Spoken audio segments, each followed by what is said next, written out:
Bien, vamos a continuar con nuestra serie, temas de Torah. Vamos a continuar con nuestra serie y vámonos a Sefer Bereshit. La clase pasada hablamos un tema bastante interesante, importante para todos, poder comprender eh, el origen de el, el nombre de Israel, ¿verdad? ¿Por qué Jacob vino a ser Israel? ¿Por qué Jacob vino a ser Israel? Y en pocas palabras, Israel no se trata necesariamente de un linaje, ¿verdad? De alguna característica genética, de nación, de ADN, nada de eso. Finalmente, Israel tiene que ver con una posición espiritual que cada uno de nosotros alcanzamos con la ayuda del Eterno a través del Mashiach finalmente y especialmente cuando se fue revelado Mashiach, aquel Israel que alcanzó ese estatus espiritual vino a tomar ese lugar del verdadero Israel. Ajá. Y es por eso que Abraham, antes de que existiera Israel, y aunque no llevaba ese nombre, no llevaba esa designación, él ya había vencido, ¿verdad? Abraham fue uno de los primeros que venció. Antes de Abraham, Noé también había vencido. Antes de Abraham, Sem había vencido. Antes de Abraham, ¿quién más había vencido? Enoch había vencido. Abel había vencido. Set había vencido. Todos esos patriarcas antidiluvianos incluso ya habían vencido. Y ellos eran Israel, ¿verdad? No eran israelitas, porque obviamente no eran hijos de Jacob, pero el estatus espiritual que alcanzaron les hace llevar ese nombre también. Así que nosotros también, al momento de vencer con Elohim y ser príncipes de Elohim, ser ministros de él, a través de Mashiach, pues pasamos a ser, por supuesto, ese Israel. Bien, eso vimos la semana pasada y también respecto a la congregación de Israel, por supuesto, hasta el día de hoy. Y bueno, parte de la vida de Jacob nos enseña un poquito eso. Igual Abraham dice que habitaba en tiendas y que donde era inspirado por el Eterno, dice que ahí hacía un altar y exaltaba al Creador. Y Isaac también, Jacob también, así lo hizo. Todo Israel así lo hacía. Bueno, la clase del día de hoy tiene que ver con uno de los hijos de Israel. Y vamos directamente a Bereshit. Vamos al tema relacionado a Yosef. ¿Ok? En esta clase vamos a entrar con el tema de Yosef porque básicamente en esta parte de la escritura se han tomado estos textos, ¿verdad? Dentro de la profecía y especialmente actualmente por la influencia judía respecto a un personaje que habría de venir y que según la tradición judía tenía que tomar parte en la historia de Israel como pueblo y tenía que venir a redimir a Israel también, ¿verdad? Hacer la lucha o la guerra en contra de los enemigos y librarlos de los enemigos e incluso llegar a morir, dice la tradición judía. Incluso llegar a morir. Y ahorita voy a hablar de a qué se refiere esto. Porque cuando hablamos de Yosef y toda su vida, todo lo que él vive, sus características, se le quiere asociar a una sombra profética del Mesías, de la cual toma nombre o título para hacerlo llamar Mesías ben Efraim o Mashiach ben Efraim según el Talmud, o también ben Yosef. Cualquiera de las dos designaciones en el Talmud son usadas, más popularmente actualmente la de Ben Yosef, Mashiach Ben Yosef, aunque en el Talmud se suele también identificar como Mashiach Ben Efraín. Ajá. Y bueno, las preguntas concernientes y el tema aquí concerniente a esta parte de la escritura ¿es Yosef una sombra de Mashiach? Y especialmente la sombra de Yosef en Mashiach ¿es para nuestras fechas o ya ocurrió en tiempo pasado? Ustedes saben que, por supuesto, con todo el tema, y es que el tema del efraimismo y el mesianismo, basado en el Talmud, ha hecho una asociación y se ha extralimitado en la predicación, pues básicamente en toda la retórica que se maneja dentro de estos movimientos, el asunto de Mashiach ben Yosef. Y, por supuesto, a la par, el Mashiach ben David. Ajá. Y es que en la tradición judía se habla del Mashiach ben Yosef, que se conoce como el siervo sufriente, ¿verdad? Y como una categoría del Mesías y otra como el Mesías ben David. Y déjenme decirles algo, ya que en el Talmud, en realidad en la tradición judía, aunque se mencionan estos términos y pareciera que están hablando de Yeshua, en la tradición judía jamás tienen nada que relacionarlo con Yeshua HaMashiach, que sufrió y que va a venir como rey. Esto ya es una adaptación mesiánica reciente, mesiánica y efraimita.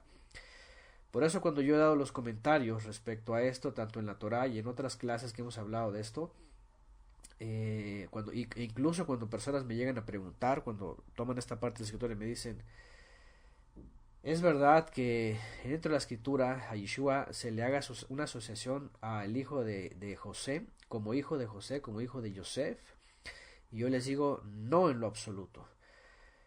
Sí hay relación a David, el Mashiach ben David, en específico, ¿no?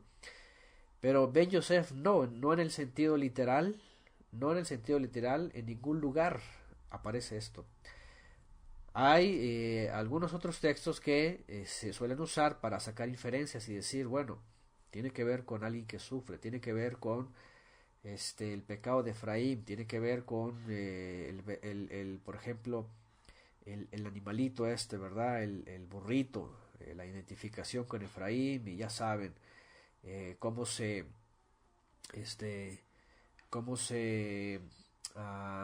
el primogénito de estos animalitos, por ejemplo, ¿verdad? Cómo se trataban diferente, cómo es impuro el animal y no podía consagrarse, entonces se redimía de otra forma, etcétera. Hay toda una serie de midrashim respecto a Efraín y al burrito, ¿verdad? O al asno, y todo este asunto de la impureza y el pecado de Efraín.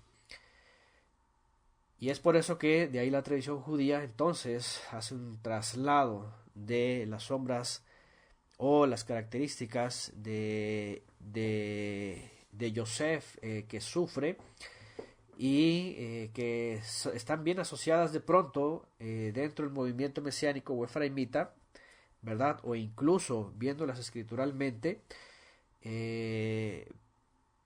para el misterio de Mashiach, el Mesías escondido, ¿verdad? Y que se revela a sus hermanos. La pregunta aquí finalmente es, ¿están relacionadas estas sombras proféticas al actual Israel, al actual Estado judío y el cristianismo, ¿verdad? ¿Es el Cristo católico o el Jesús católico o cristiano el José que está escondido, ¿verdad? Para ser pronto revelado al judío? Esa es una de las preguntas. ¿O será que esta sombra profética ya se cumplió en su momento en la venida de Mashiach? Y el famoso siervo sufriente, pues ya sufrió.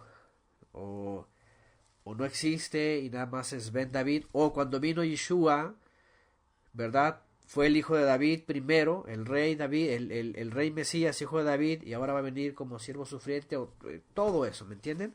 Bueno, quiero que vayamos primero, bueno, obviamente en la Torá, el capítulo 37 de Bereshit, primero nos encontramos con que Yosef es vendido por sus hermanos, ¿verdad? Obviamente no vamos a leer toda esa escritura ni a estudiarla detalladamente, ya lo hemos hecho antes. Ahorita vamos a irnos nada más directamente al tema para poder ir viendo algunas características que ya hemos estudiado antes, recordarlas simplemente porque ya las hemos estudiado antes y poderlas traer al tema. En el capítulo 37, Yosef es vendido por sus hermanos. Es vendido, es entregado por sus hermanos. Vamos a recordar parte del texto. ¿Qué había pasado con Yosef? ¿Se acuerdan? ¿Qué había pasado con Yosef? Bueno, Yosef fue aquel hijo, ¿verdad?, que nació de la esposa amada y del cual Jacob, por supuesto, tuvo contentamiento y pensó, por supuesto, en transferirle la bendición, aquella bendición que Jacob finalmente había recuperado y había sido reconocido como el primogénito, bueno, como el heredero de la promesa, para continuar un linaje, una descendencia. Había determinado que en Yosef llevaría el principado, ¿no? El principal, o ese linaje especial, ¿no? Finalmente Jacob lo hace justamente porque es la esposa amada, ¿verdad?, la que le concede este hijo. Pero ya vemos que el principado, ¿en dónde recae el principado? ¿En dónde recae el principado de Israel? ¿Se acuerdan? Cae en Judá, así es, cae en Yehudá, nada más y nada menos. No recae en Efraín, en Yosef, pues en este caso, ¿no? Yosef o Efraín, por la vía de Yosef, viene a traernos más bien no el principado, sino la decadencia.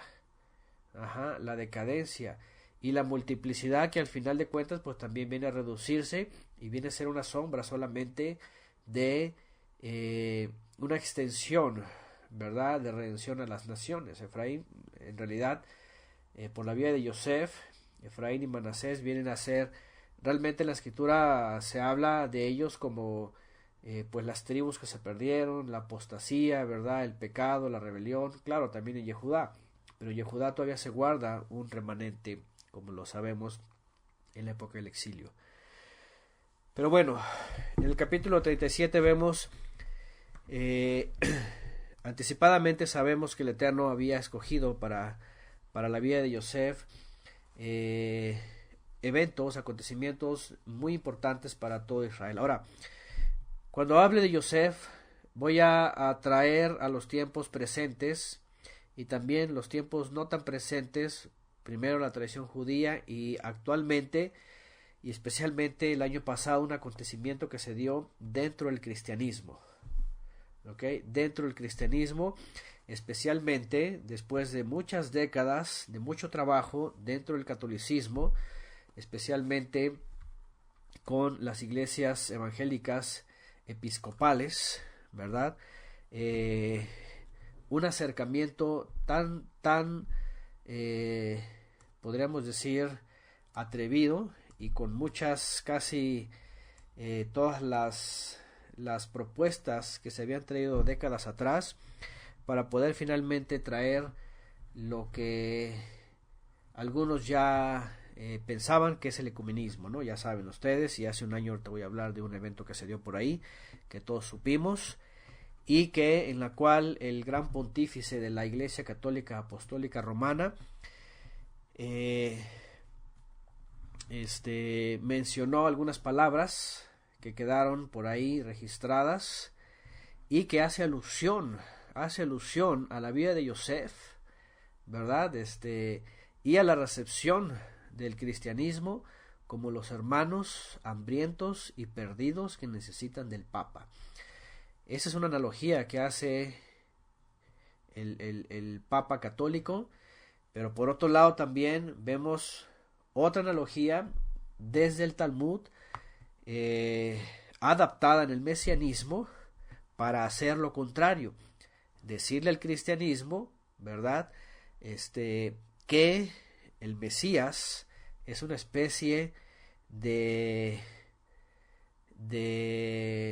¿verdad? De objeto disfrazado y escondido en la Iglesia Católica.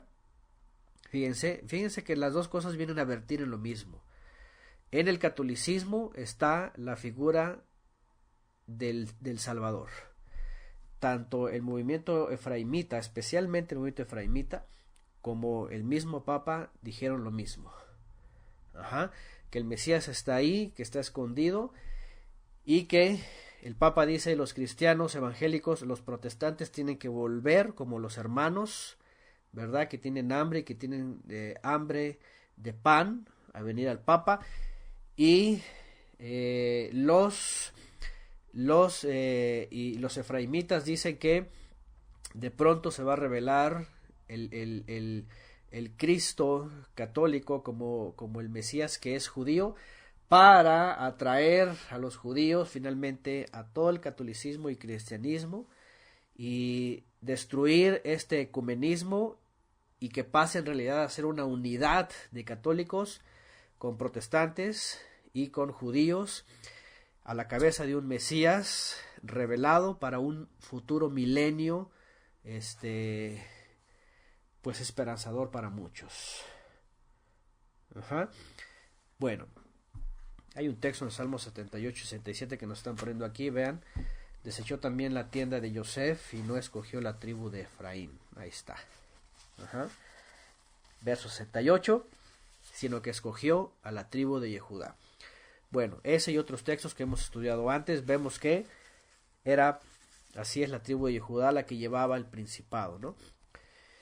Bueno, ese tema es muy interesante porque actualmente ha tomado mucha fama. Por un lado, el movimiento efraimita, y por otro lado, el movimiento católico carismático. Y ahorita vamos a hablar de esto, ¿ok? Bueno, quiero que vayamos. Bueno, ya comenzamos en Bereshit 37. Y efectivamente vamos a ver lo que dice la escritura y también cómo sí lo hemos estudiado y lo hemos puesto en la historia y en la profecía. Por ejemplo, ciertamente Yosef fue por sus hermanos, ¿verdad? Y por Judá, ¿verdad? Como lo hemos estudiado en los evangelios también, entregado, fue vendido, monedas de plata, ya se acuerdan, fue negociado, se acuerdan que lo lanzaron a la cisterna, es una figura de la sepultura. Las ropas que le presentaron a su padre ensangrentadas es una figura de la muerte. Sacarlo de la sepultura y se lo llevaron a Egipto es una expresión, ¿verdad?, de la resurrección. Y haber sido vendido a Egipto era como vendido al comercio actualmente, ¿verdad?, donde hacen negocio con él, porque dice que lo compraron los madianitas y luego lo compraron los egipcios. Y vimos una serie de figuras, efectivamente, en el capítulo 37, especialmente, cómo ocurre esto, como una sombra que se iba a revelar en el primer siglo, cuando Yeshua, definitivamente vemos que sus hermanos lo desprecian, ¿verdad? Aunque él es profeta, porque Yeshua así aparece también como profeta. Sus hermanos lo desprecian, sus hermanos lo venden, ¿verdad? Y después de su muerte y su resurrección se les revela, ¿verdad? Y viene una gran salvación. Eso también ya lo hemos estudiado. Y en este capítulo también, después del 37 viene el capítulo respecto a Judá y Tamar, que ahorita ya hemos estudiado también esto, y también está la clase que dio mi esposa recientemente sobre Tamar, una clase muy interesante sobre Tamar, que se le tienen conceptos equivocados en el cristianismo. Pero hay una cosa interesante ahí, por cierto, sobre Judá y la descendencia, ¿verdad?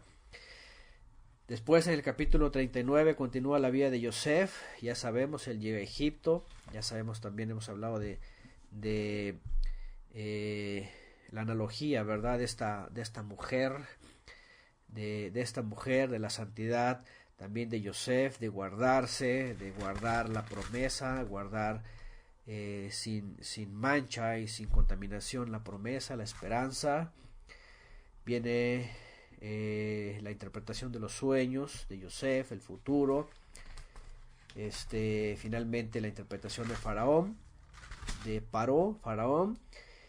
Y al final de cuentas de la vida de Yosef, pues viene a ser reconocido por Faraón, ¿verdad? Por la sabiduría que el Eterno le dio, y posicionado como gobernador.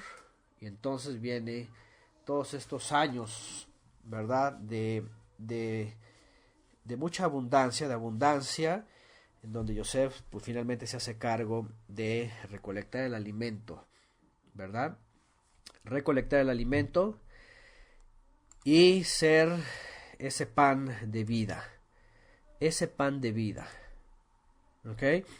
¿Se acuerdan cuando hablamos de Yeshua? ¿Qué dijo Yeshua sobre ser el pan de... ¿Qué dijo? Cuando regrese voy a ser el pan de vida. Eso dijo Yeshua. Cuando vuelva voy a ser el pan de vida. ¿Qué dijo Yeshua? Voy a ser el pan de vida en el milenio. Voy a ser el pan de vida después de 2000 años a todas las naciones. No, él dijo yo soy el pan de vida. Es decir, si vamos enlazando cada profecía o cada sombra profética aquí, lo que vamos a ver es que en realidad desde el primer siglo, en la época de Yeshua, ¿verdad?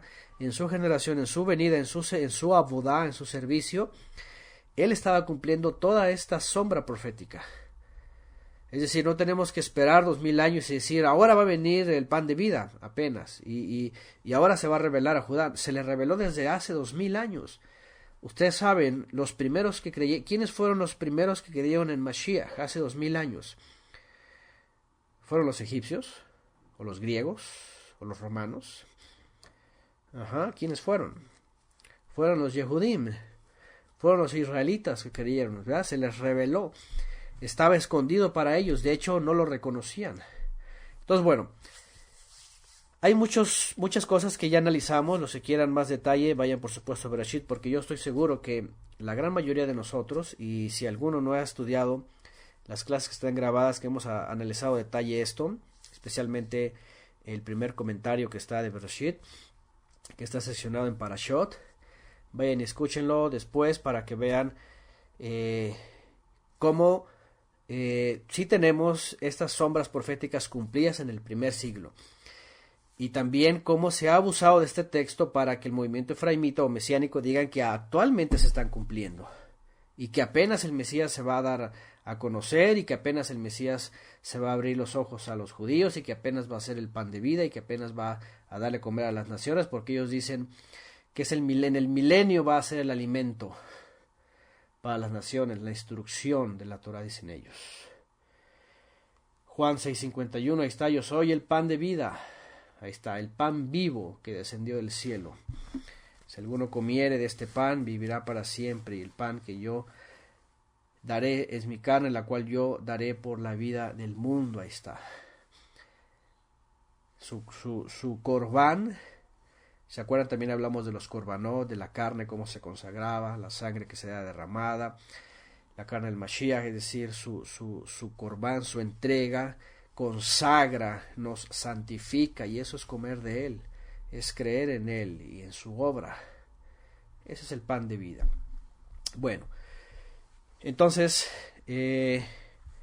como les digo, no voy a entrar en detalles, voy a un poquito más hablar de temas actuales y cómo se ha tergiversado esto, y las preguntas concernientes a esto respecto a ¿es las sombras de Yosef cumpliéndose actualmente? O si ya se cumplieron, ¿es un segundo cumplimiento ahora y está haciéndolo otra vez? ¿O es el Mesías Ben Yosef o no lo es? Ajá, la Torah habla de un Mesías Ben Yosef. Para, digo, para saber si lo habla o no, o es exclusivo de la tradición judía. Vamos a tratar de ir viendo esto respecto a eso.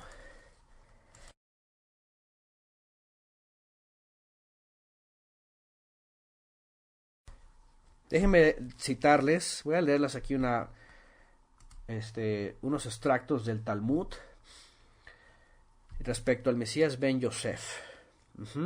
¿Qué es lo que cree el judaísmo? Ahora, déjenme decirles algo muy interesante, porque en el judaísmo ya saben que hay ciertas contiendas respecto a la interpretación, y es que en el Talmud de Jerusalén, ¿saben? Ustedes saben que hay dos Talmud, ¿verdad? Dos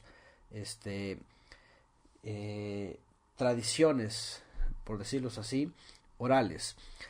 La primera es el Talmud de Jerusalén, que se escribió entre el primero y el segundo siglo, que por cierto algunos creen que es mucho mejor, es decir, tiene mucha mejor conexión con el Mesías, con muchas verdades de la Torá, pero obviamente fue censurado y fue excluido por los rabinos cuando impusieron ellos el Talmud de Babilonia. Qué curioso, siempre está esta lucha, ¿verdad? Lo que sale de Jerusalén, lo que sale de Babilonia. Lo que sale de Babilonia tiene más peso que lo de Jerusalén.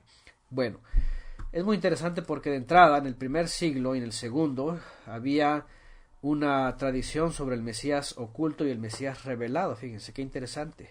Ajá. Entonces, en el primer siglo había una alusión a Yeshua en ese sentido sobre el Mesías Ben Yosef. Ajá.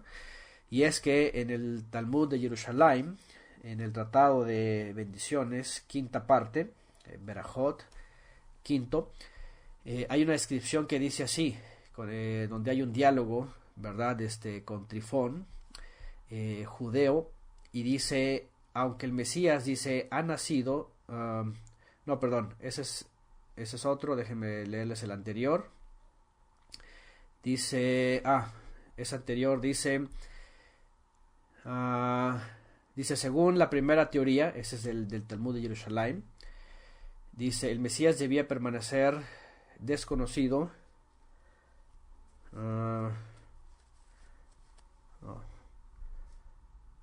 No, espérenme, déjenme leer la parte exacta donde viene. Aquí está. Sí, es Talmud de Jerusalén. Dice, dice aquí, la creencia de que el Mesías, vean, se hallaba oculto en el cielo antes de ser revelado a los hombres en la tierra. Dice, se basa en la afirmación de un texto apócrifo del libro de Baruch 2:31. Dice, de que tras coronar su misión en la tierra, regresaría a la majestad en las alturas. Dice aquí el comentario, posiblemente al Gan Eden.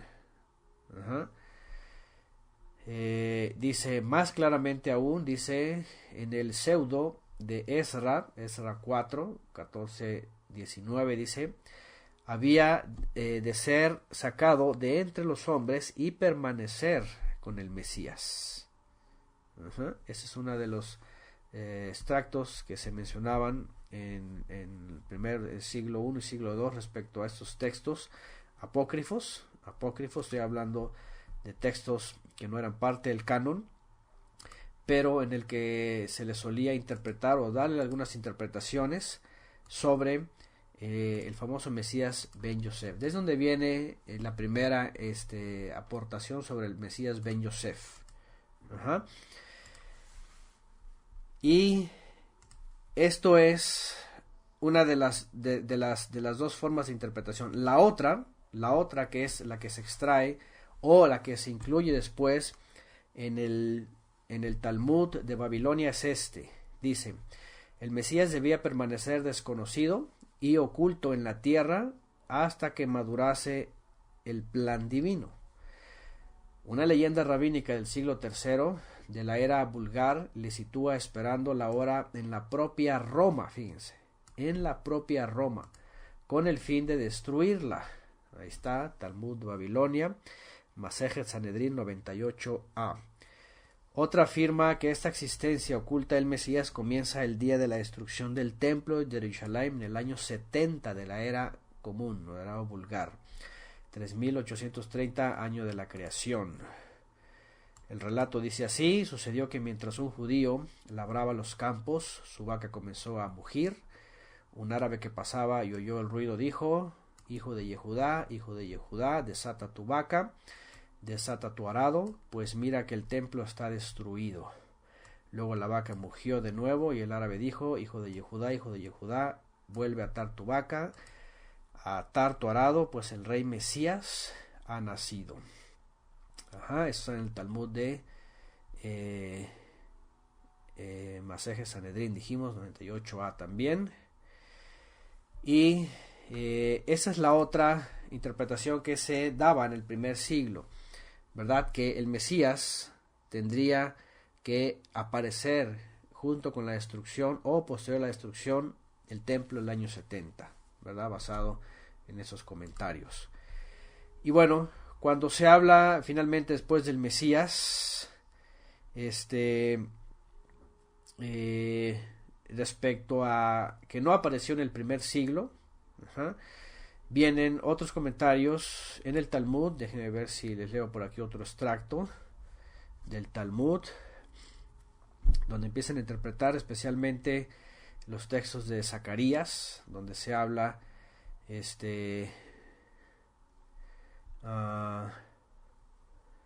vean, por ejemplo, dice en el Targum, vean, en el Targum de Zacarías 12:10, se comenta esto, vean. Dice: después el Mesías, hijo de Efraín, vean, Mashiach bar Efraín, saldrá a librar batalla contra Gog, y Gog le va a matar ante las puertas de Jerusalén. Dice: así pues, la tradición rabínica principal sobre este Mesías, hablando de el Ben Yosef o el Ben Efraín, sobre este Mesías incluye el elemento de prioridad cronológica respecto al Redentor davídico, junto con un previsto fracaso militar en la guerra contra el enemigo definitivo.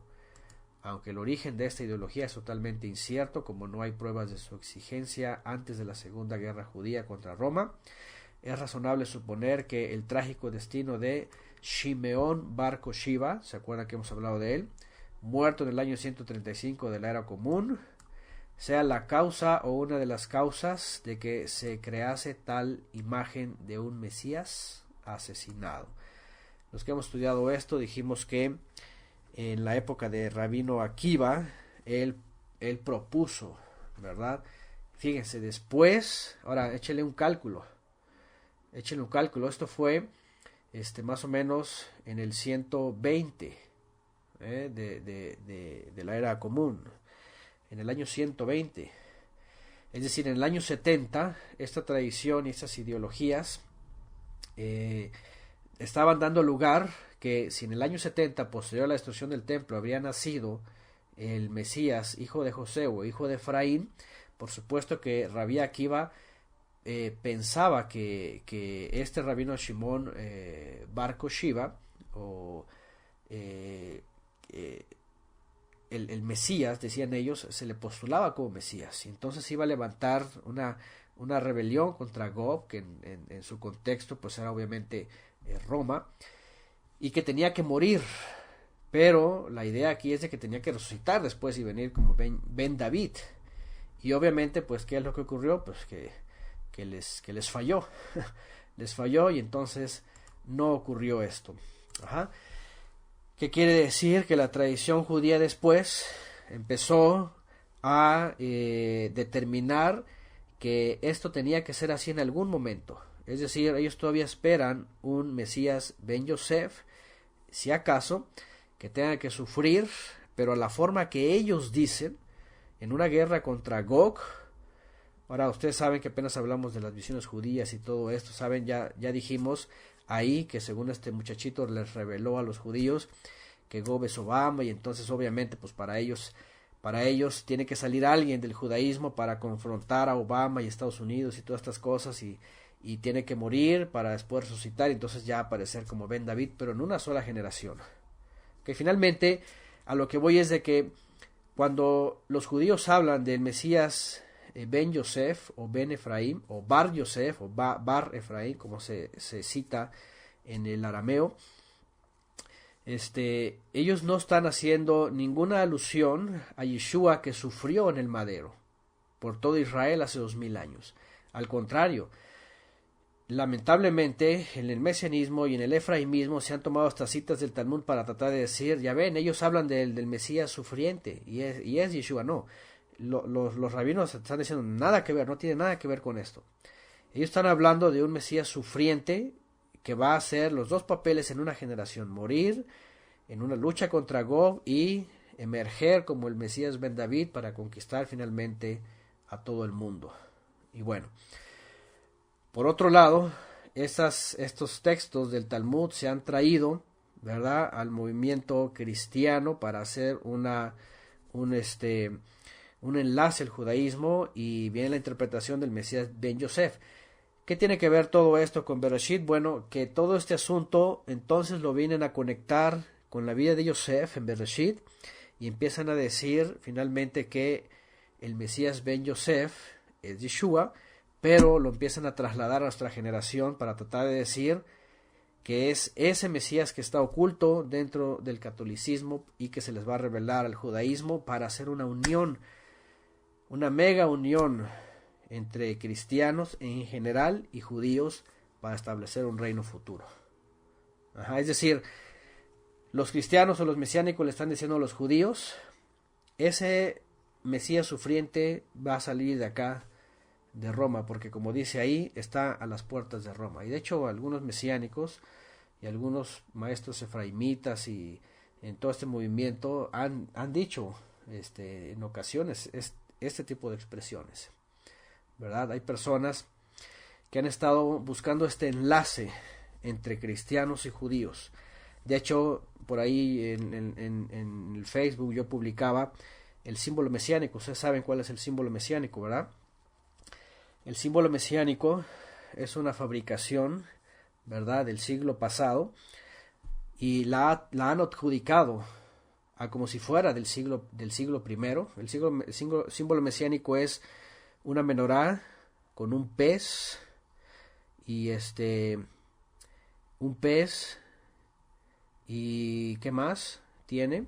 Y el Magen David, ¿verdad? Que le llaman Magen David, es el hexagrama de Saturno, por supuesto, ¿verdad? Tiene esa conexión, ¿verdad? Tiene una menorá, tiene un hexagrama de Saturno y abajo tiene un Piscis, un pez de Piscis, ¿ok? Y dicen que es del primer siglo y que los apóstoles lo usaban y que se identificaban, todas esas cosas, nada que ver, no hay nada que compruebe esto, todas son puras fabricaciones del sionismo, porque ese es un sincretismo que quiere unir al judaísmo con el movimiento sionista, que es el hexagrama de Saturno, y con el catolicismo, que usa por supuesto el pez. ¿Y qué es lo que están haciendo con esto? En la política también están haciendo algo grande. ¿Por qué? Porque quieren jalar a todo el cristianismo, que es el pez, ¿verdad?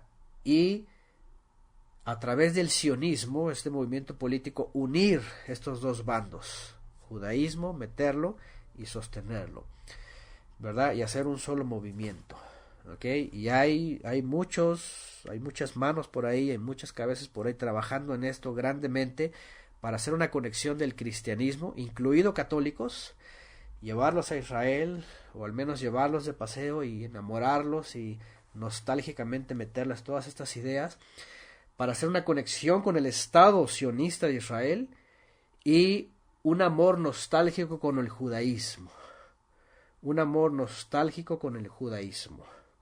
¿Ok? Y todo eso es un plan tremendo que se ha venido fabricando en las últimas décadas. Bueno, ahora, hace un año, y casi va a ser un año, si no me equivoco en febrero del año pasado, hubo una reunión ecuménica muy interesante de un líder muy carismático, de las iglesias episcopales, evangélicas episcopales, que son las iglesias cristianas que tienen, le llaman coloquialmente, es la frontera entre el catolicismo y el cristianismo. Entre el catolicismo y el cristianismo. ¿Okay? Le llaman la frontera entre los dos. Y finalmente esa frontera, ¿verdad? Está tratando de ser más bien el vínculo perfecto para unir catolicismo y cristianismo. Ustedes supieron del año pasado de una reunión ecuménica, de Kenneth Copeland con el famoso que murió, ¿verdad? Después de este asunto, por cierto. Tony se llamaba, ¿verdad? ¿Se acuerdan? Un predicador de estas iglesias episcopales. Y que por cierto era muy amigo de este señor, el actual papa de la Iglesia Católica, Francisco. Hicieron una reunión ecuménica muy interesante, y el papa ahí mandó un mensaje muy interesante a todos estos líderes cristianos, ¿verdad? Cristianos, en el cual se estaba haciendo una conexión. Preguntan aquí Tony Palmer, sí, Tony Palmer, que también falleció, y hay una cosa muy extraña detrás de todo esto, muy muy extraña, porque después de esa gran reunión, unos meses más adelante murió accidentado en su moto y cosas raras. Bueno, el caso es de que Tony Palmer, aunque era cristiano evangélico de las iglesias episcopales, pues es la iglesia que es de las cristianas, es la más católica, podríamos decirlo, la más apegada al catolicismo. Bueno, por su parte, de hecho este hombre, ¿verdad? En su biografía dice que él estaba a punto de convertirse a la iglesia católica. Dice que en la iglesia católica encontraba todo lo que él necesitaba. De hecho se visten como curas, sí, traen la cruz así gigantota aquí en el pecho, se visten. De hecho es sacerdote. Él fue sacerdote y fue obispo de la iglesia la cual asistía él. Y qué interesante, porque dice que era muy amigo de Francisco, el papa católico, y él se quería ir para el catolicismo, y entonces el papa en su biografía dice que el papa le dijo, no, dice, tú quédate ahí, dice, tú estás bien ahí, dice, es más, tú vas a ser la pieza clave para la conexión entre el mundo cristiano y el mundo católico. Qué interesante. ¿Qué es lo que pasó en esa reunión? No sé si ustedes la vieron, ustedes la recuerdan. En esa reunión el Papa envió un mensaje en latín. Qué interesante, porque lo envía en latín. Y su mensaje tiene que ver con qué? Un mensaje a todo el cristianismo, en donde cita también esta escritura de Joseph. Fíjense qué cosa. Cita la vida de José, dice, José era el hermano que fue desechado, pero que finalmente, ¿verdad? Terminó siendo el gobernador de Egipto y tenía la comida, el alimento. Y cuando sus hermanos estaban hambrientos, dice, tuvieron que ir a buscarlo para comer el alimento. Y entonces el Papa dice, así como que los cristianos, todos son unos hermanos que rechazaron al papado, que rechazaron a la Iglesia Católica, rechazaron a Cristo y a su Iglesia. Y aquí está el alimento y tienen que venir. Fíjense, aquí está la otra posición, ¿verdad? Católica. Actualmente en esa reunión ecuménica que se hizo, el Papa, ¿verdad? Católico, el obispo mayor católico, se posiciona ahí como José de Egipto, ¿verdad? Como José de Egipto, y le muestra al cristianismo que tienen que regresar a ellos. Y les dice que finalmente tienen que regresar porque ahí está la comida y dice, yo les mando un abrazo fraterno. Y bueno, él primero se disculpa que no va a hablar inglés, ¿verdad? Porque la audiencia ya era de habla inglesa. Dice, pero les voy a hablar en latín. y es que el latín ya empieza a explicar, obviamente era parte del propósito, ¿no? Imagínense hablarles en latín a la cabeza del cristianismo que está en Estados Unidos para decirles, vénganse muertos de hambre, regresen al Vaticano, regresen al Papa. Y por este lado, el efraimismo, basado en el Talmud, está diciendo, todo el cristianismo es Efraín, y ahí está el Mesías en Roma, sentado casi en el Vaticano. ¿Y qué es lo que falta? Que se revele que es el Mesías judío, no latino, para que entonces todo esto que está haciendo el Papa aquí con este Copland y todo el movimiento de cristiano, arrastrando a todo el cristianismo hispano, finalmente se sume al gran movimiento mesiánico, ¿verdad? Sionista que está haciendo, ese es el símbolo mesiánico, ¿verdad? Que se le conoce como el sello de Jerusalén, el símbolo mesiánico, para entonces enlazar finalmente todo eso y las dos partes finalmente decir, ha venido a cumplirse las sombras proféticas de José el Soñador. Y ahí está entonces el líder de Roma en el Vaticano, haciéndose pasar como el que tiene, por supuesto él dice es el representante de Cristo, él tiene el pan, los hermanos tienen que venir, y por acá Judá también, es Judá el que entregó el Mesías y se le va a revelar porque está en Roma. ¿Y dónde está el Mesías? ¿Dónde está el Mesías Yeshua que hizo su obra y que reconcilió a los hermanos y que en el primer siglo ya no hubo más división y vinieron a ser un solo cuerpo? ¿Dónde está Yeshua y su obra que él vino y entonces dio el pan de vida? Y porque él es el pan de vida y desde el primer siglo trajo el pan de vida para Israel y para todas las naciones hasta el día de hoy. ¿Y dónde está la obra de él? Ahora es muy interesante porque en estos contextos esta gente siempre habla de unidad en la diversidad. De unidad en la diversidad. ¿Qué les parece? Lo dijo Palmer, lo dijo Copland, lo dijo el Papa, lo dice también los rabinos. Saben, por ahí un videito que está circulando, un video corto de un árabe, un judío y un cristiano que van a hacer, creo que en Inglaterra, no me acuerdo en dónde dice el video, el primer templo ecuménico en donde en ese edificio va a haber una sinagoga, una mezquita y una iglesia cristiana. Algunos ya lo vieron, ¿verdad? En Alemania, dice Sara, ok, en Alemania, ahí está. Es decir, por otro lado también están trabajando para que del Islam o parte del Islam pues también se les una, ¿no? A final de cuentas,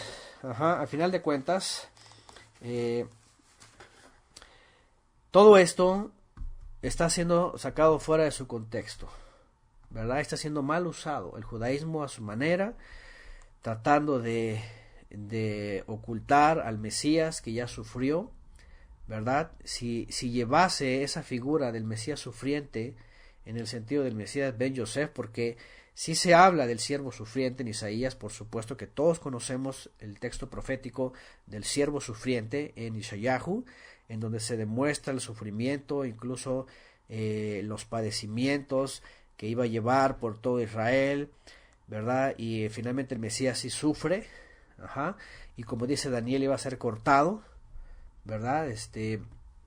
De la tierra, Caret, por causa de Israel, ocurrió.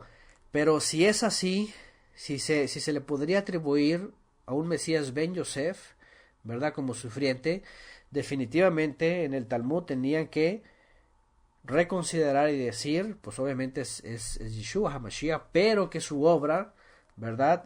Fue en el primer siglo.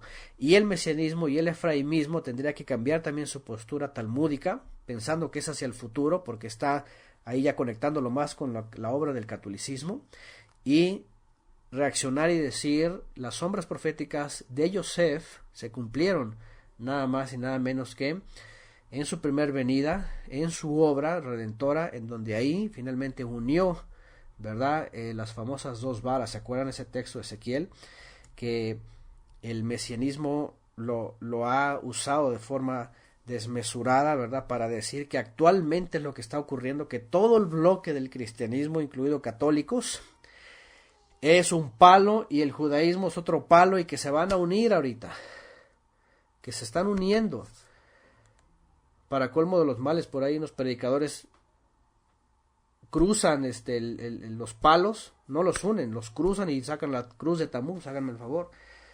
Imagínense esta unión aberrante, blasfema, ¿verdad? De dos movimientos que se quieren unir en forma fraterna, en la diversidad, pues ¿qué va a resultar? ¿Y en dónde quedó Yeshua, que hizo su obra? ¿Dónde quedó Mashiach, que sufrió? Él es el que hizo la obra para unir a todo Israel en uno, ¿verdad? Como lo profetizó aquel sumo sacerdote en el primer siglo. Es necesario que muera él, dice, para que una a todos en uno solo, e incluso a todas las naciones, incluso a todo el mundo. Es decir, Yeshua cumplió todas estas sombras en Yosef. Bien, las preguntas con esto es entonces, ¿qué relación tiene las sombras proféticas de Yosef en nuestra generación? Ni siquiera Yeshua habló de eso. ¿Qué dijo Yeshua que va a ocurrir con las naciones cuando Él regrese? Fíjense, pregunta clave, acabamos de estudiar esta parte. ¿Qué dijo Yeshua que iba a ocurrir con las naciones cuando Él regrese? Se lamentarán, ahí está. Se van a lamentar, van a lanzar un grito de lamento, ¿verdad? Porque va a llegar el juicio, así es, también dice Luis Rivera. Se lamentarán todas las naciones de la tierra. No dice que todas las naciones se van a alegrar y van a venir a juntarse los dos palos, los dos bloques para entrar al milenio y entonces cada nación va a ser instruida y todas esas cosas. No dice nada de eso. Dice, entonces se lamentarán todas las tribus de la tierra, llorarán, según la traducción, ¿verdad? Llorarán, se lamentarán, según cada traducción.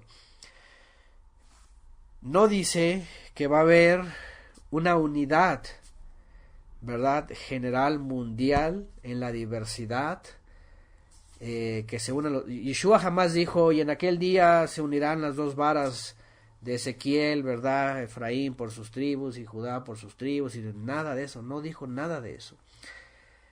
¿Por qué? Porque ya vemos que Yeshua, incluso aquel sumo sacerdote que profetizó sin saberlo, estaba diciendo que en el momento de que la obra de Mashiach se completara, aunque él lo hablaba en sus palabras, es necesario que muera mejor un hombre por toda la nación, para que vengan a ser uno solo, ¿verdad? Y de todos los que están esparcidos vengan a ser uno solo.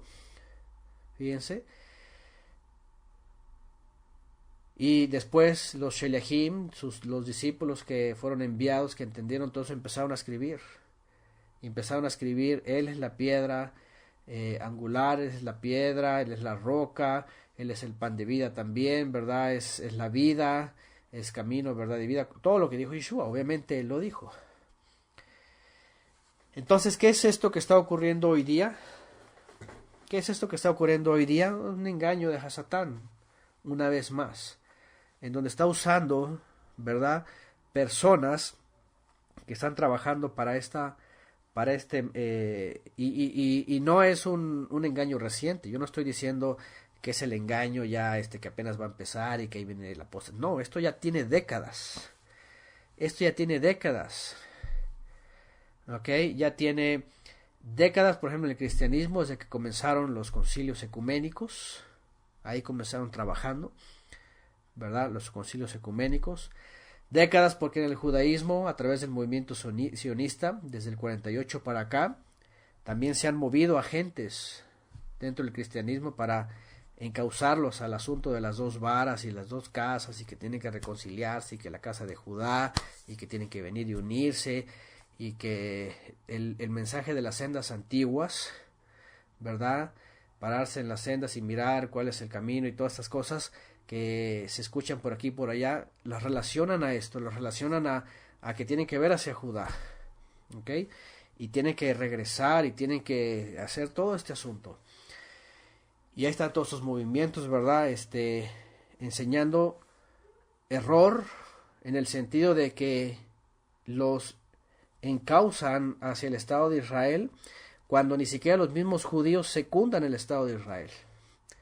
Pero se dan cuenta qué pasa cuando el Papa va a Jerusalén y va al muro, y ahí ora el primer ministro y el presidente de Israel, y andan los rabinos, ¿verdad? También siguiéndole, y ahí se le inclinan, lo besan, y el Papa ahí también besa a los Rockefeller, a los Rothschild y todos, y ahí todos son amigos, ahí todos son hermanos.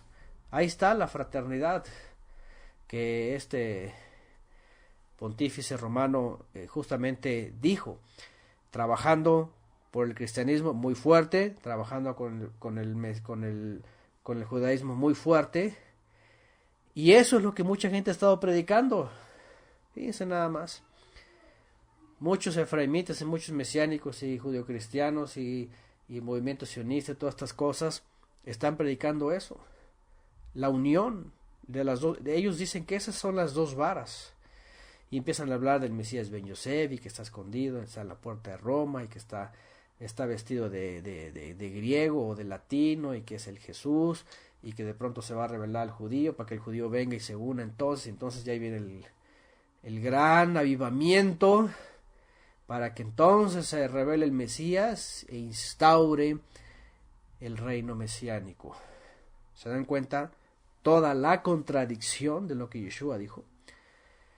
Si nosotros vamos a las palabras de Yeshua en los evangelios, e incluso las palabras que mencionaron los Shelehim respecto a la profecía, y más contundente en la revelación que se le entregó a Mashiach, que la envió por medio de un malaj a Yohanan, que es Apocalipsis, jamás vemos este procedimiento.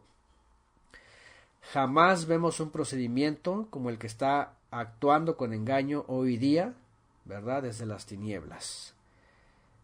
¿Verdad? Que todo está encerrado en Roma y en Jerusalén para unir esas dos grandes varas, cruzarlas y entonces manifestarse el Mesías.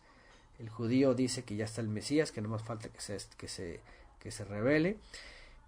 El Papa Romano dice que ellos son el pan de vida, que ahí está, que nada más, ¿verdad? Tiene que darse la autoridad al vicarius de Cristo, dicen, el sustituto aquí en la tierra.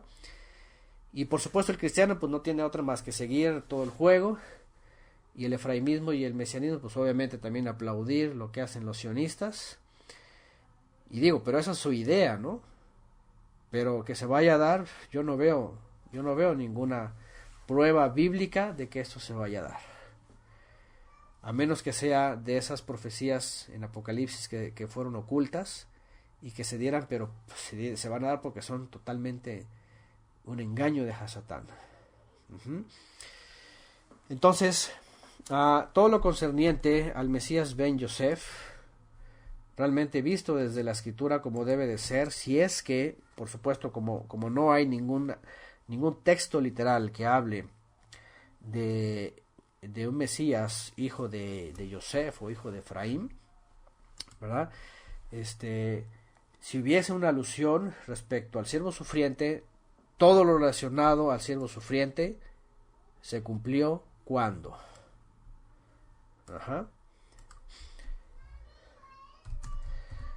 ¿Cuándo se cumplió? Pues obviamente se cumplió en el primer siglo.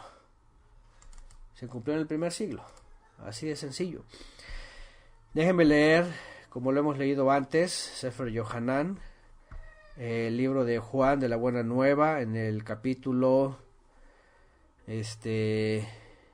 11. Vamos a leer capítulo 11, que también aparece en Mateo 26, Marcos 14 y Lucas 22, según las referencias. Vean lo que dice. Entonces muchos de los Yehudim que habían venido para acompañar a Miriam y vieron lo que hizo Yeshua, creyeron en él.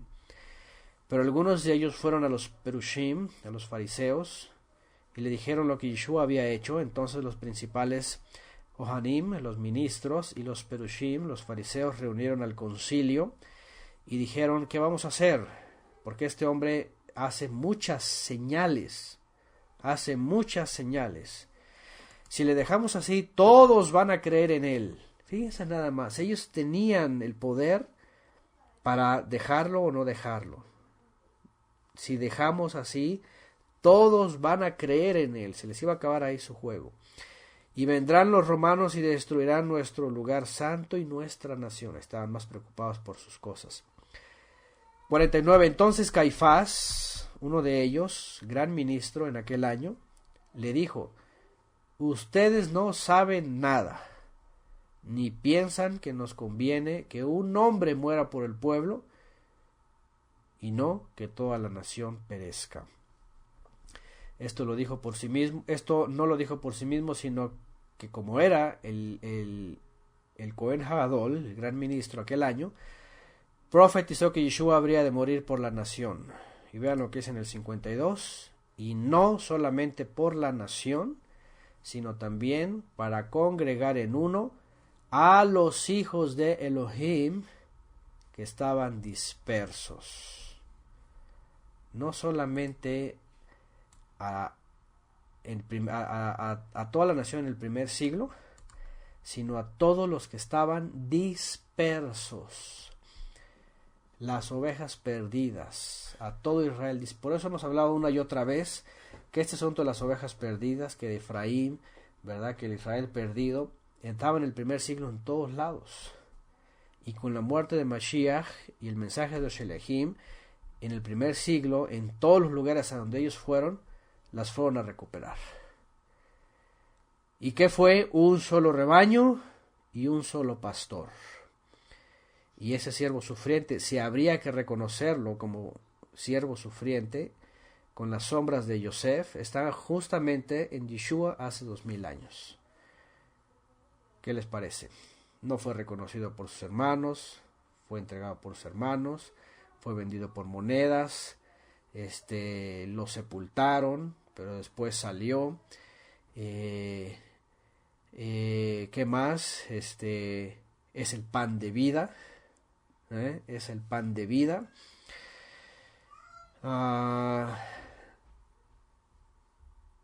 Dice por acá, aquí pone un libro Los Hechos también.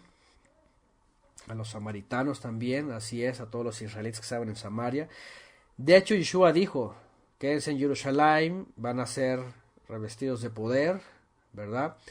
Van a dar testimonio en Jerusalén, en Judea, que dice, en Samaria, y después hasta lo último de la tierra, quiere decir hasta los confines de las naciones. Y esto fue en el primer siglo. Nosotros ya hablamos, también recientemente lo hablamos hace como 2 meses, sobre la alimentación. ¿Se acuerdan? Las parábolas sobre los hechos y las parábolas, es decir, los midrashim que hay en la alimentación. ¿Se acuerdan? De los 5,000 y todo lo que vimos. Y de los 3,000 y cómo quedan las canastas, los peces, los panes, todos. ¿Se acuerdan? Bueno, Yeshua ahí estaba enseñando también en una figura que los Shelehim, los discípulos también, iban a ser los que iban a ir a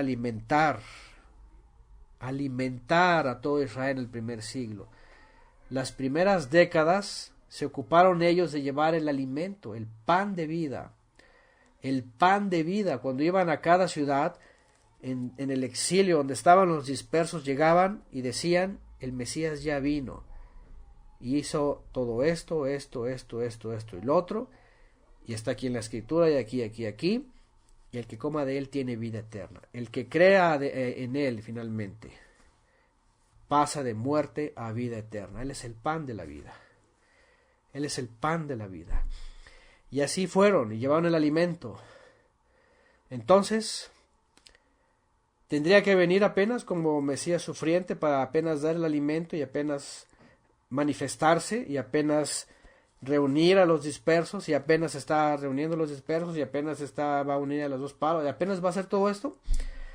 ¿Se dan cuenta el engaño tan perverso que hay en todos estos sistemas, en todas esas gente que está hablando todo esto, para desfasar totalmente a Yeshua de su obra en el primer siglo y creer que apenas va a ocurrir con todo este movimiento anti-Mesías finalmente. Se dan cuenta que no se necesita una figura como hay algunos movimientos ahí paranoicos, ¿verdad? Que el anticristo ya viene, que ya los va a corretear y que se tienen que ir a esconder y todas esas cosas, que están guardando comida y todo eso. Ni siquiera se necesita de eso. Ya tiene décadas este movimiento trabajando y vaya que ha logrado mucho engaño. Entonces, lo que vemos aquí es de que en el primer siglo, entonces, Yeshua es el que cumple estas figuras proféticas que aparecen en Bereshit. La famosa figura, si es que la hay, ¿verdad? Profética, aunque son las sombras proféticas del Mesías Ben Yosef, el que sufre, aunque es Isaías el que habla específicamente del siervo sufriente. Pero si vemos las sombras en Yosef, Ben Israel, el hijo de Israel, por supuesto, estamos viendo que cada una de ellas se cumple en el primer siglo.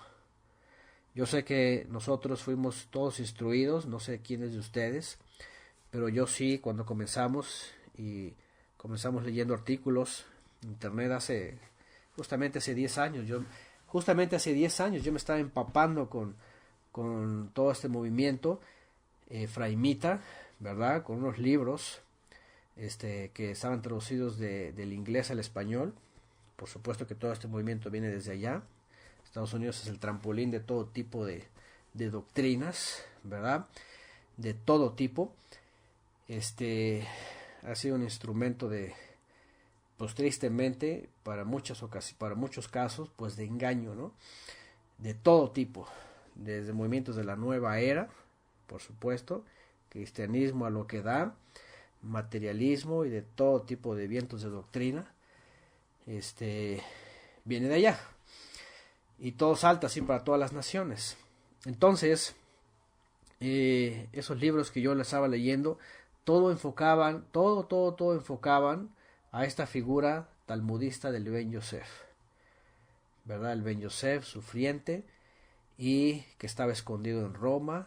Usaban textos del Talmud, que estaba sentado en la puerta de Roma, que estaba con las túnicas egipcias o romanas, que era el Jesús, que tenía que manifestarse a los judíos para que entonces creyeran que es el judío y los cristianos creyeran que se trataba de verdad, que se trata de judaísmo. De hecho, para ellos la retórica que usan es el Mesías judío, que nació judío, creció judío, murió como judío, le han puesto túnicas romanas, pero en cuanto se las quite, todo el cristianismo va a ver que está vestido de judío, que trae talit ortodoxo, tzitziot ortodoxos, tefilines, y entonces van a irse tras el judaísmo, y eso ha causado a muchos, ¿saben lo que ha ocurrido?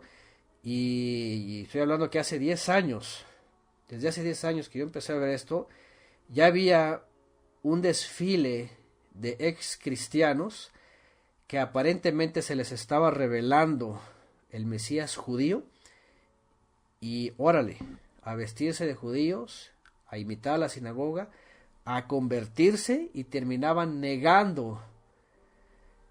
comenzaban negando, por supuesto, la figura apóstata del Cristo, ¿verdad?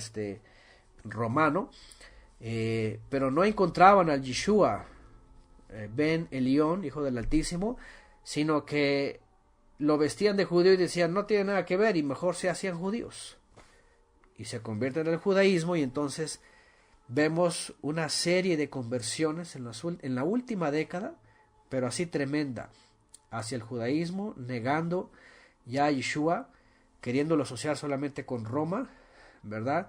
Poniéndolo como una abodá zará, ¿verdad? Una idolatría, y trasladándose al judaísmo. Eso es lo que ha causado este movimiento, la verdad. Y, o por otro lado, metiéndolos a los Benei Noach, o por otro lado, haciendo demasiada resistencia a los cristianos para decir, no tiene que ver nada con judaísmo. Pero bueno, de todo. La cosa es de que unos no se quieren salir de Roma, otros se van a la sinagoga, otros se conforman como ser Benei Noach, otros toman la bandera y quieren matar a todos los árabes, otros se meten a la mística, ¿verdad? Y a estar ahí imaginando las letras del Aleph Bet y estar imaginando ahí los nombres y los ángeles y toda una serie de doctrinas de todo tipo, simplemente para todos estar entretenidos en algo, pero todos a la vez estar esperanzados en esta famosa revelación del Mesías en la tierra, para unir a esos dos grandes palos, cristianos y judíos, destruir a los árabes y entrar en el reino milenial que ellos se le llaman. Y es por eso que la gente está muy ocupada en todo esto, haciéndose maestros de todo esto, enseñando a más gente, adiestrando a mucha gente en todo este engaño mega, y olvidándose finalmente de quién es el pan de vida desde hace 2000 años, de quién unió a Israel hace 2000 años, de quién unió a los dispersos, a los que estaban dispersos desde hace 2000 años, de quién ha estado dando pan de vida desde hace 2000 años a todas las naciones. Y es que cada generación se cumple, desde hace 2000 años cada generación se cumple haber recibido el pan, y aunque murieron van a esperar a Mashiach y ser resucitados para vida eterna, porque él ya prometió el pan. Los creyentes de hace 18 siglos, 19 siglos, 17 siglos que murieron en Mashiach, ¿verdad? Aunque mueren la muerte primera, ya no van a morir la muerte segunda, porque van a salir a la vida eterna. Igual nosotros, si morimos o si permanecemos vivos en la primera vida, vamos a salir hacia la vida segunda, la vida eterna, y la muerte segunda no nos va a afectar. Entonces, Yosef, la vida de Yosef, finalmente, como lo hemos visto cuando estudiamos la Torá y vimos a detalle la vida de Yosef, ciertamente hay sombras proféticas que hablan de un tipo de Yosef. Ahora, cuando se habla de Ben Yosef, por supuesto, y por eso lo dije al principio, no está relacionado al linaje, no es Ben Efraim en el sentido de que está relacionado al linaje, a la tribu, porque como ya citamos hace rato y citaron por aquí, desechó a Efraín y desechó a la casa de Yosef, sino que se complació en Judá, porque de ahí iba a aparecer el Mesías de las familias de Judá. En el judaísmo, cuando se habla de Bar Yosef, o Bar Efraín, acuérdense que esta designación de Bar en el arameo tiene una asociación más al tipo de que a un linaje genético. Es decir, cuando se habla del judaísmo y específicamente de Bar, porque ya lo suelen traducir al castellano como Ben Yosef, que también es hijo, pero en hebreo. Pero Ben siempre está haciendo alusión a un hijo de sangre, consanguíneo, genético.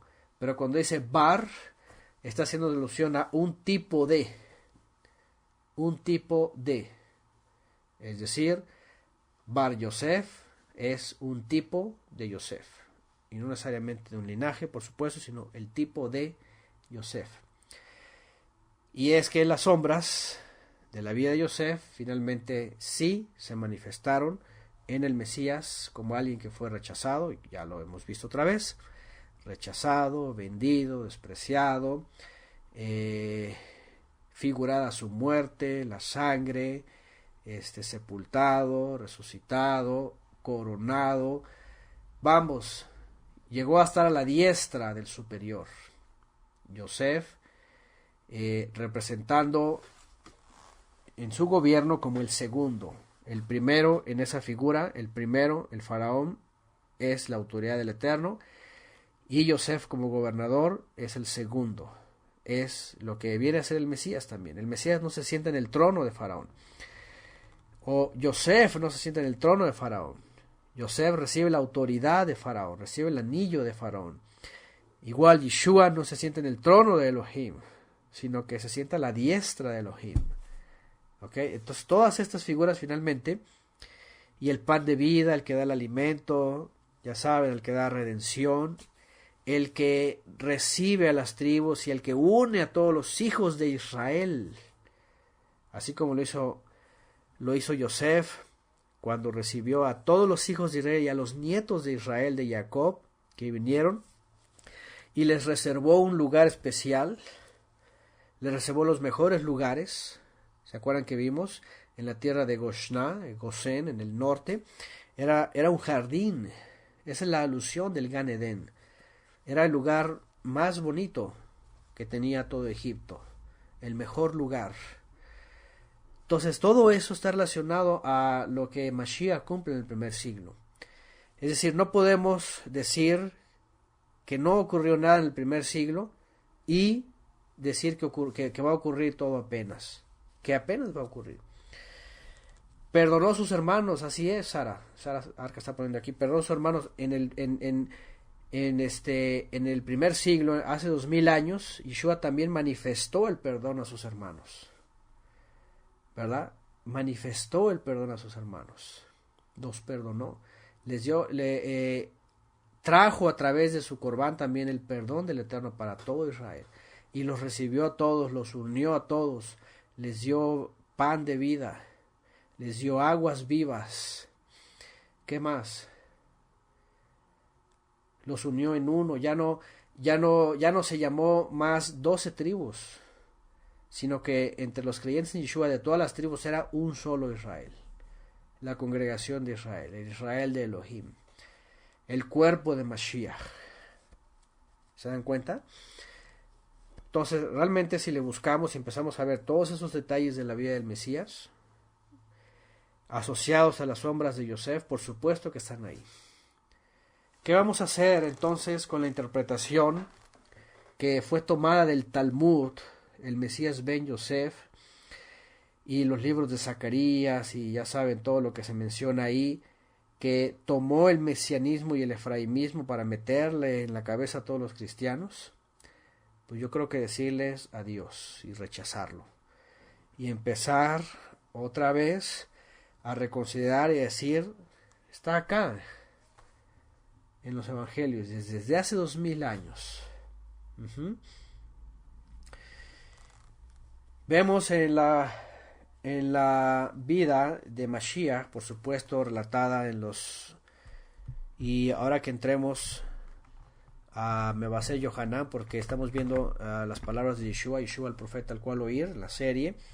Estamos por concluir los evangelios sinópticos que les llaman. Vamos a entrar de lleno al libro de Yohanan, ¿verdad? De Juan, evangelio de Juan.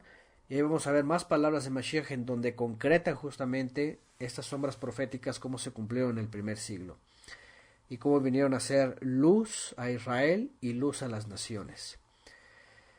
De tal manera que incluso la carta a los hebreos, como dije hace un momento, la carta a los hebreos menciona, y también Shaul a los colosenses, que menciona que pasó cuando Yeshua ascendió a los cielos.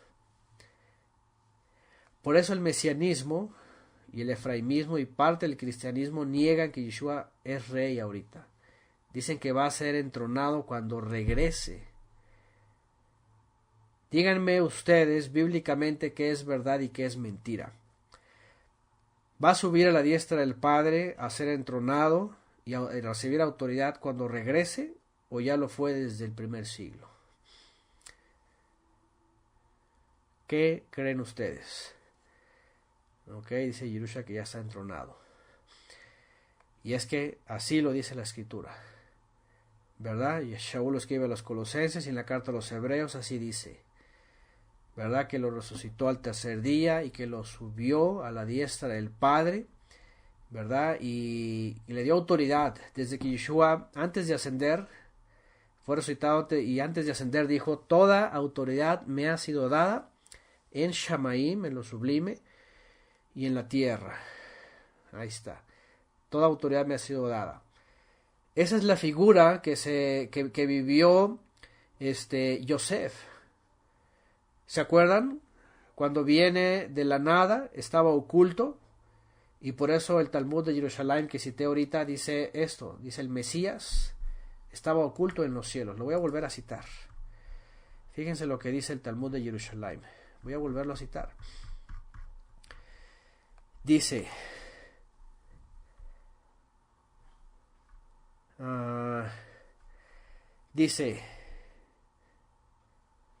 el Mesías se hallaba oculto en el cielo antes de ser revelado. En el cielo. Aquí, en el Talmud de Jerusalén, se menciona la preexistencia de Yeshua. Ojo con esto, el judaísmo ha transferido al mesianismo y al efraimismo que el Mashiach no tiene preexistencia. ¿Por qué? Porque dice ellos, está escondido entre los humanos y que tiene que nacer entre los humanos y que su existencia va a comenzar dentro de los mortales. Y va a vencer a Gog, ya saben, va a morir con Gog y todo este asunto. ¿Se dan cuenta cómo el Talmud de Babilonia tergiversa todo? Bueno, todavía el Talmud de Jerusalén era más certero en este asunto. Vean, el Mesías se hallaba oculto en el cielo antes de ser revelado a los hombres en la tierra. Ahí está. Dice, después de coronar su misión en la tierra, va a regresar a la majestad de las alturas. Fíjense nada más. Y dice esta cita, posiblemente el Gan Edén. Más claramente dice, había de ser sacado de entre los hombres y permanecer con el Mesías. Qué interesante, porque esta opinión dentro del judaísmo, porque dicen ellos, esta es la segunda opinión, la primera es la del Talmud de Babilonia, aunque la que fue dada primera fue la del Talmud de Jerusalén, que el Mashiach tenía preexistencia, estaba escondido en los cielos. Por eso no se le reveló a Moshe cuando, ¿se acuerdan cuando justamente el canto que también acabamos de subir, que habla de los atributos de Mashiach? El Rahum Behanun, Ere Hapai Berraf Gesed, Bemet Gesed, esta expresión, ¿verdad? De que cuando dice que aparece en Mashiach y que invoca el nombre del Eterno, ¿verdad? Ehie, Ehie. El Rahum Behanum, Er Hapaim, Berab Gesed, poderoso, piadoso, bondadoso, grande en bondad, tardo para la ira. Cuando expresa eso, dice que Moshe pasó enfrente y dice que el Mashiach dice que le ocultó con su mano, ¿verdad? Y le dio las espaldas, porque todavía no estaba revelado. Por eso se cubrían. Hemos hablado de esto que habla Shaul a los Corintios. Dice que mientras el Mashiach no había sido revelado, usaban el velo. Dice, pero ahora ya ha sido revelado. Por eso dice, nos descubrimos el rostro. Porque ya ha sido revelado, es el Mesías, el que estaba oculto en el cielo. Dice que el Mashiach, que estaba oculto en el cielo, el Padre lo vino a revelar. Y también el velo, así es, fue roto. Entonces ya se dio a conocer, y esto coincide con el Talmud de Jerusalén, porque ese estaba escondido en el cielo y tenía preexistencia, y el Padre no lo había mostrado antes, solamente aparecía como el ángel de Elohim. ¿Se acuerdan cuando le aparece, por ejemplo, a Abraham? No se le da a conocer. De hecho, hasta en las películas, ¿verdad? Cuando aparecen los tres, aparecen con túnicas así, y hasta cubierto el rostro, ¿no? Como que no sabían quién era. Pero no estaba revelado, pues. Solamente aparecía como el mensajero de Elohim. Pero cuando viene Mashiach, se le revela, y por eso dice, ahora le vemos a cara descubierta. Y dice, pero a los que no se les ha sido revelado, dice, todavía en la sinagoga se ponen el talit. Y se cubren con el talit, creyendo que todavía no ha sido revelado. Bueno, en ese sentido, entonces vemos que realmente en el primer siglo fue ya revelado a todos sus hermanos. Fue ya revelado a todos sus hermanos. Ahí está Mateo 28 y 18, cuando Yeshua dice que todo el poder había recibido. Primera de Pedro 3:22, gracias Yerusha también, dice, quien habiendo subido a Shamaim está a la diestra de Elohim, y a él están sujetos Maalahim, autoridades y potestades, ¿se dan cuenta? Esta figura que vemos en Yosef, cuando es llevado a Faraón y recibe el anillo y es sentado a la diestra de Faraón y es gobernador de Egipto, también se cumple en la figura de Mashiach en el primer siglo, fíjense. Ahora, cuando alguien reconoce esto, por ejemplo, yo crecí creyendo que el Mashiach es rey, por supuesto, ¿no? Fue en el mesianismo cuando empezaron a decir, no, es que todavía no es rey, es Ben Yosef, todavía es sufriente. Yo decía, ¿cómo es sufriente? A ver, sí, ya murió y todo, pero yo veo que ya fue entronado. Es que no, dicen ellos, todavía no es rey. ¿Cuándo va a ser rey? Bueno, dicen ellos, cuando regrese, entonces va a recibir el cetro y va a ser rey. Dicen, por ahora no es rey, dice, es Judá todavía. Qué mentira más grande, qué tergiversación olímpica más grande del mesianismo basado en el Talmud. Porque hemos estudiado que en Bereshit también aparece, ¿verdad? Aparece que el cetro ciertamente lo iba a tener Judá, pero una vez que viniera Shiloh, vámonos, se acabó el cetro para Judá, y Shiloh, que es el enviado, que es Mashiach mismo, es un título de Mashiach, iba a tomar el título, iba a tomar el cetro, y eso ocurrió hace 2000 años también. ¿Qué les parece? Entonces, por eso les digo, lo que hemos estado viendo a nuestro alrededor los últimos 50, 60 años ya casi, desde el 48 para acá, que se ha unido al movimiento carismático, lo que está haciendo el Papa con el cristianismo es unirlos para que después cedan y la unión sea con el judaísmo. Y por eso vemos todo este movimiento así, y gente y maestros y pastores ahí, efraimitas y mesiánicos, tratando de ser benevolentes e incluir a los católicos dentro del palo de Efraín y decir, ahí está todo Efraín, ahí están todas las ovejas, ahí están todos los esparcidos, apenas el Mesías va a hacer su obra. Háganme el favor, qué mentira tan más grande. Entonces Yosef nos muestra estas sombras y vemos que Yeshua las cumple hace 2000 años.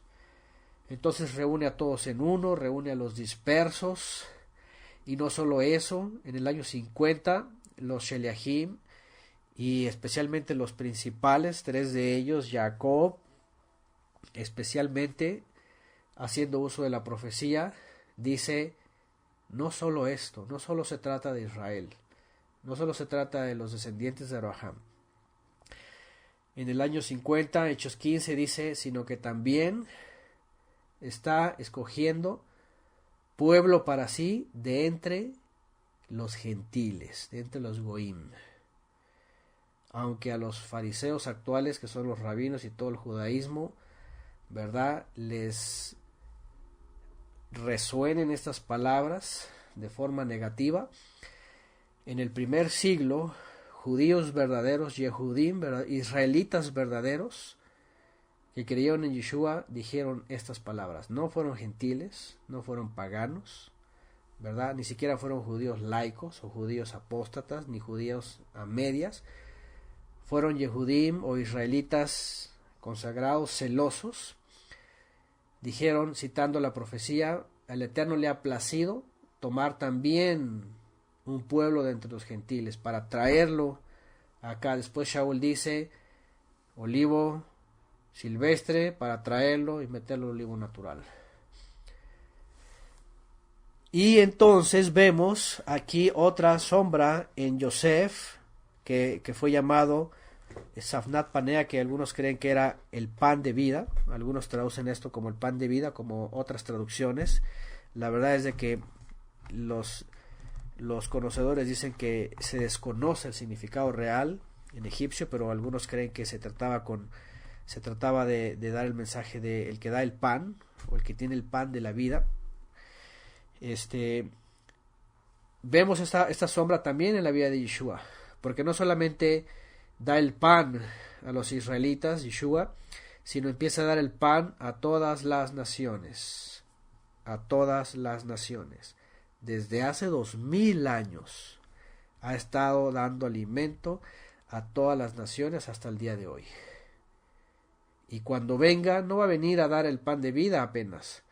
De hecho, de hecho, fíjense nada más la escritura y en la carta a los hebreos, ¿qué dice? De hecho, en el libro de los Hechos también, ¿verdad? Pero especialmente en la carta a los hebreos. ¿Qué dice que va a hacer cuando venga Yeshua de regreso? Dice, porque dice, ya no va a venir con motivos de perdón. ¿Se acuerdan? Ya no va a venir con motivos de perdón. Ya no va a venir con motivos de dar alimento apenas, de apenas mostrar la bondad, no. Va a venir con motivos de juicio, así es. De juicio a los adversarios.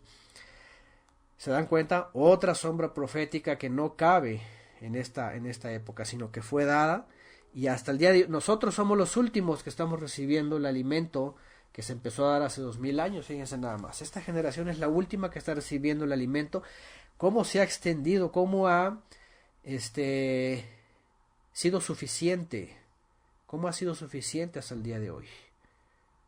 Así es, así dice, va a venir sin relación al pecado, sino a juzgar. Fíjense nada más. Entonces, en esta clase, parte de la serie, Yosef y las sombras proféticas del Mesías, alusivo a Yosef, Bar Yosef, es decir, el tipo de Yosef, no tiene nada que ver con el futuro milenialista, sino con el pasado concreto que nos alcanza desde hace 2000 años hasta el día de hoy.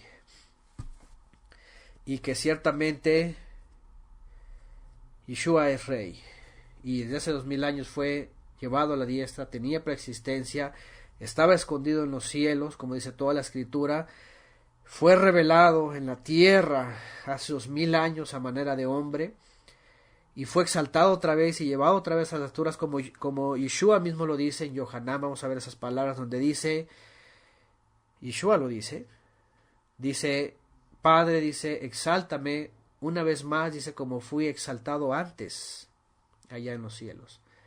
Fíjense, así lo dice Yeshua. Padre, exáltame otra vez como fui exaltado antes en los cielos. Estaba escondido en los cielos. El Padre lo envió y lo reveló a los hombres en forma de hombre para hacerse un corbán, un siervo sufriente, y sufrir hasta lo sumo, hasta lo máximo. Vencer el pecado, vencer a la muerte, y el Padre también lo volvió a exaltar y lo entronó a su diestra y lo hizo dador de la vida, porque así como le dio tener vida en sí mismo, o así como el Padre tiene vida en sí mismo, le dio a él tener vida en sí mismo para darnos vida a nosotros. Ese es el alimento espiritual, ese es el pan de vida. Y fue subido entonces, recibió la autoridad, fue entronado, no podemos negar esto, es rey desde hace 2000 años, y cuando regrese ya no va a venir por motivo de perdón de pecados, sino va a venir ya por motivo de juicio. Y a todos a los que ha alimentado, e incluso los que han muerto y están en el Sheol, y sus cuerpos descansan o sus almas reposan, los va a levantar también para introducirlos en la vida eterna. Y a nosotros, si estamos en esta vida terrenal, transformarnos en la vida eterna para entrar también en el paraíso. Fíjense, por eso el Targum de Jerusalén dice esto: estaba escondido, fue revelado a los hombres, fue exaltado otra vez, dice el comentario, tal vez al paraíso. Por supuesto que al paraíso, porque él dijo, voy a preparar un lugar para vosotros, vendré otra vez y os tomaré para que donde yo estoy vosotros estéis. ¿A dónde? En el paraíso. Por eso él nos ha prometido esta nueva creación, el verdadero Gan Eden. Fíjense nada más. Entonces, las sombras de Yosef, pues, fueron cumplidas en el primer siglo en la vida de Yeshua. Aquí no hay lugar para decir que Yeshua no cumplió nada y lo esperamos para que los cumpla. Ni tampoco hay lugar para esa otra herejía que se ha dispersado por muchos medios y que dicen que va a haber un doble cumplimiento. ¿Saben cuál es el error más grande de los dobles cumplimientos? sobre el Mashiach, que por supuesto tienen que negar que Yeshua tenga que volver a venir para morir. Si toda esta gente que habla de dobles cumplimientos y todas estas cosas, y que bueno, sí ya se cumplió, pero va a haber un doble cumplimiento, así como fue Será, ya saben, todas estas citas que sacan fuera de contexto, acérquense a esa gente, a ver, ok, doble cumplimiento, entonces va a venir otra vez a comenzar de cero, tiene que venir a morir entonces otra vez. Ah, no, es que ya murió, entonces espérame tantito. ¿Cómo va a venir a hacer lo que crees que no ha hecho y sin tener que morir? Porque para venir y revelarse todo eso, pues tendría que volver a venir a morir otra vez, ¿verdad? A padecer otra vez, a ser entregado otra vez, a ser oculto otra vez, etcétera. Y imagínense, sería un cuento de nunca acabar. Y otra vez, y otra vez, y otra vez, un ciclo repetitivo. Y espérame, eso parece hasta Kabbalah, transmigración de eventos una y otra vez, transmigración de profecías. Transmigración, el portal de las transmigraciones de las profecías, vamos a decirlo, nomás porque ya no tuvo boca para decirlo el Arizal, sino ahí estuvieran todos predicando eso. Isaac Luria, así es, o los católicos que cada año lo sacrifican, ¿verdad? Lo matan y cada año es lo mismo. De hecho, no cada año, de hecho, bueno, cada año de forma multitudinal, pero realmente lo hacen cada día. Cada vez que hacen una misa, lo están matando, imagínense. En cada misa, ¿sí? De hecho, misa es sacrificio. Misa significa sacrificio. Entonces, hemos salido de todos esos errores, catolicismo, cristianismo, mesianismo, judaísmo, efraimismo, sionismo, todas estas cosas. Y tenemos que volver a ver la escritura. Ok, Yosef, su vida, sus vivencias como una sombra profética, las vemos muy claramente en la vida de Yeshua hace 2000 años, en su cumplimiento, en su obra. ¿Verdad? Escondido, revelado, mostrado, padecido, sufrido, pagó el costo, venció la muerte, fue levantado, fue exaltado a la diestra, recibe autoridad, reúne a los dispersos, a los esparcidos, reúne a todo Israel en uno, levanta una bandera para las naciones, recibe a las naciones, es el pan de vida, da el alimento, se le reveló a sus hermanos. Ahí está todo. Yo no sé por qué están hablando de que el futuro y que apenas y que los 2 palos. Lo hizo. Tikkun, pregunta qué es Tikkun. En el judaísmo Tikkun es corregirse, autocorregirse. Cuando se convierten los gentiles al judaísmo, dicen ellos, hiciste Tikkun, ya eres perfecto, ya te salvaste. Y remueven a Mashiach. Hay muchos ex cristianos que se van al mesianismo y de pronto hacen Tikkun y ya no quieren saber nada de Yeshua ya. Hay otros que nomás traen al Jesús en la boca, pero ya hicieron el Tikkun judío, ya son israelíes y ya dejaron a Yeshua por un lado. Sí, el Tikkun es corrección, rectificación. Básicamente para ellos así es, concluir las reencarnaciones o la transmigración de las almas. Entonces todas estas cosas son realmente un mal para todo creyente, ¿verdad? Que los distrae y los remueve de las verdaderas sombras proféticas que fueron cumplidas en la vida de Yeshua. ¿Qué es lo que queda? ¿Qué es lo que queda? ¿Qué es lo que vivió Yosef al final de sus vidas? No queremos concluir esta clase sin ver lo que pasa con Yosef. Yosef en su vida, como ser humano, simplemente termina sus días siendo el gobernador y muere. Al final muere y se acabó la historia. Así acaba la historia de un terrenal. ¿Qué más falta? Cuando ya recibió a sus hermanos, los perdonó, les dio pan de vida, les da pan a las naciones también. ¿Qué más pasa con Yosef? Cuando muere, acaba su historia. Acaba su historia. Es decir, qué va a pasar cuando Yosef finalmente concluya toda esta obra y regrese? ¿Qué va a pasar cuando regrese? Acaba su obra, acaba su obra.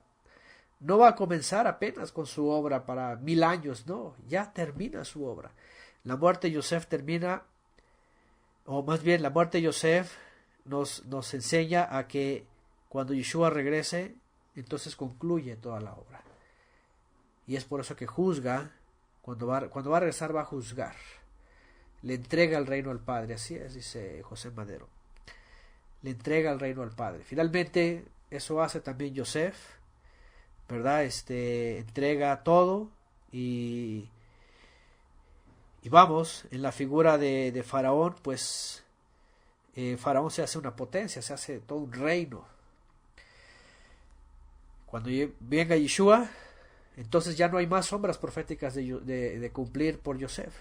Acaba todo, la muerte de Yosef anuncia la muerte de toda la historia de la redención, porque de ahí en adelante Yeshua va a entregar el reino al Padre, dice Shaul a los Corintios, dice, entrega el reino al Padre y ahí comienza la historia eterna.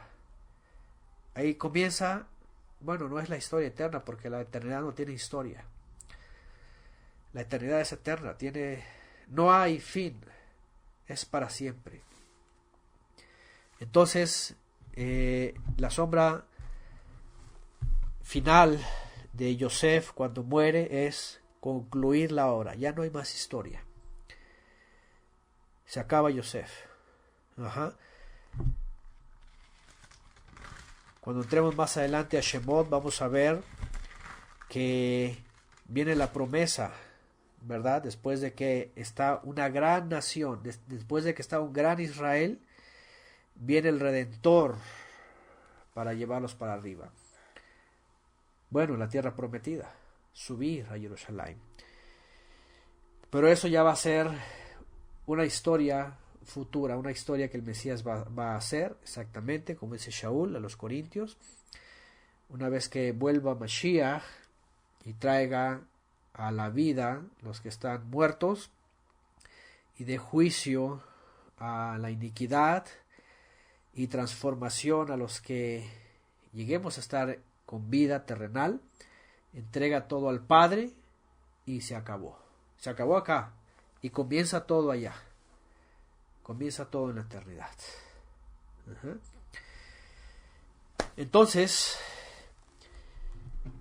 aquí con este tema de Yosef en Bereshit, pues vemos definitivamente que ciertamente no es solamente la postura efraimita que se está manejando ahora sobre la venida del Mesías y el milenio y todas esas cosas, y que Judá y que los 2 palos y que los va a unir y que apenas las ovejas perdidas y que los dispersos, todo eso no es la única interpretación.